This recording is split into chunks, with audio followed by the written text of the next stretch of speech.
Well, there were a lot of years we waited before getting Marvel 2-in-1 Volume 2. Volume 1 came out several years ago, and we thought like it was going to be lost because they just never seemed to come out with another one. But it's here finally, and this is what we got, Volume 2. And of course, this covers Marvel 2-in-1 number 20, and it's missing an issue, and then number 22 to 36, Annual number 1, and Fantastic Four Annual number 11.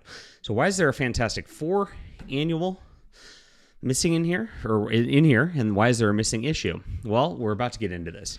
The Fantastic Four Annual actually starts out a 3-part storyline, which then continues on into the Annual, which actually continues on into the issues. A very weird thing, and it's all written by Roy Thomas, and it covers the Invaders. The Fantastic Four go back in time here. The art's pretty good. This is pretty like standard classic Marvel fare. I'm not a big fan of Roy Thomas's writing. I think he gets really slow and a little overly wordy, and I just don't get into it. And I know that might make me a little different than most people here, but he's one of my least favorite writers, believe it or not. So they go back in time and they have to deal with the Nazis because, times are going to change if they don't. The Thing realizes they kind of failed, and so he goes back in time again in this one here and meets Roy Thomas's new creation, the Liberty Legion, which are a bunch of different characters, random characters back in World War II era who he has to deal with during this in the Marvel 2-in-1 issue. Now, that kind of doesn't work too, and so he ends up dealing with a flying swastika at the end of this. This would not be able to be printed today, I could tell you that. That is pretty funny stuff through here. Gets into the actual regular series, and here it is. You deal with a couple of the creations Roy Thomas has from the Invaders series that he's running around this time also, and the Liberty Legion and the Thing deal with him. And eventually the Thing gets back to his own time with a vial of vibranium, and that saves the day. Now, when we get into the actual series, we get some one-shots at first that kind of tied it together. And we see Thor. Now, what happens, we're missing an issue where Doc Savage actually was the team up, and Doc Savage, I guess they don't have the rights to, and that's why they can't publish this. Now, all of this from this point further, as they have the Thor 2 deal here. Oh, no, it's not. Okay, so this is prior to the new writer coming on. Bill Mantlo does this story, and I really like Bill Mantlow's writing. By contrast, I think he is pretty zany and fun. So we get a little 2-parter with Thor as he's dealing with our strange villain who you don't really associate with the Thing so much.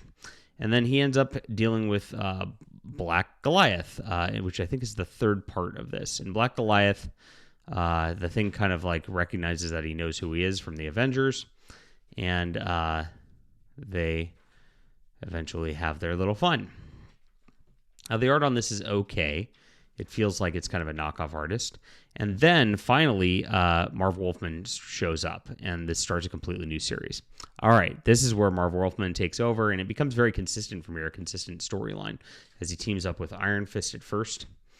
And they end up having like a mystery that they get involved with then going to Nick Fury, who has to fight against the Fixer. And they've got a Hydra situation, of course, brewing during all of this as well.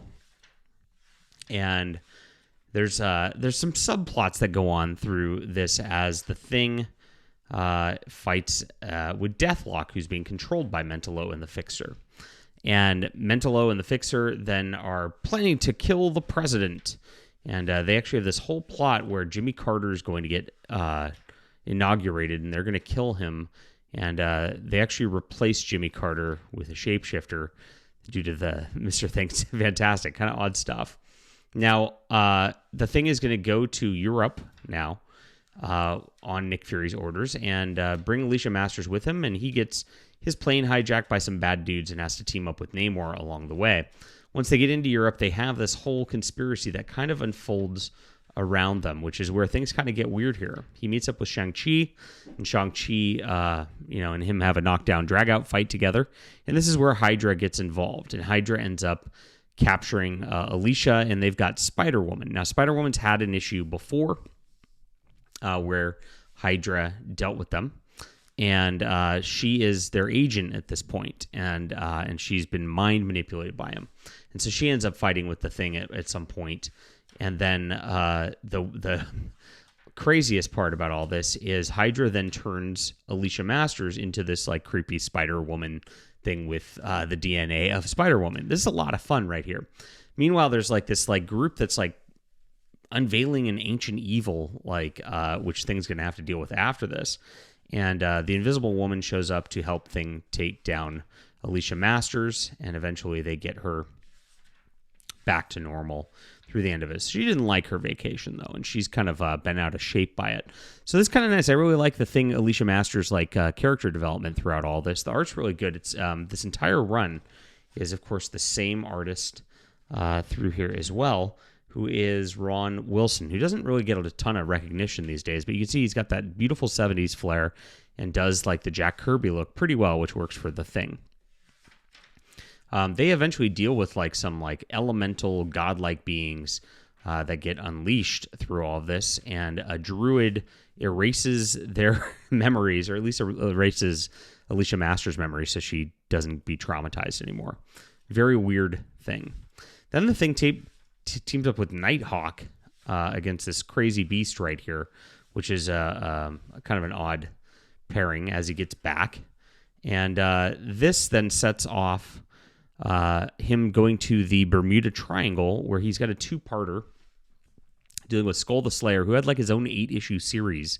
And this kind of wraps up Skull the Slayer's deal. He ends up in a Land Before Time sort of deal, and they fight off these bad guys back in time, and eventually in the second issue, Reed Richards helps them deal with people who brought dinosaurs into our time and get them out of there and get them back and get everything saved. So that's where it all finishes. So you get a really long plot arc, and then a couple really short plot arcs in there, and then that whole annual thing with Roy Thomas, which really doesn't fit the tone of this series compared to that. But overall, it was a lot of fun. Everything through this reads really nicely, and enjoyable stuff. If you like 70s fare that's just like rip-roaring action fun, and you like that kind of Spider-Woman background, because she really has most of her first appearances in here before she gets her own series, this is a really great spot to go into for Marvel history. I'm kind of interested in that Skull character now that had 8 issues. I don't know if they'll ever get around to reprinting that, but that wrapping up here is a very interesting storyline too. So overall, I'd call this a 7.5 out of 10, because there's some lame issues, there's some good issues. It's back and forth, some good character development, and I like the art pretty well enough all the way through. All right, leave a comment down below with what you think about this. Hit the like and subscribe button. We'll be back soon.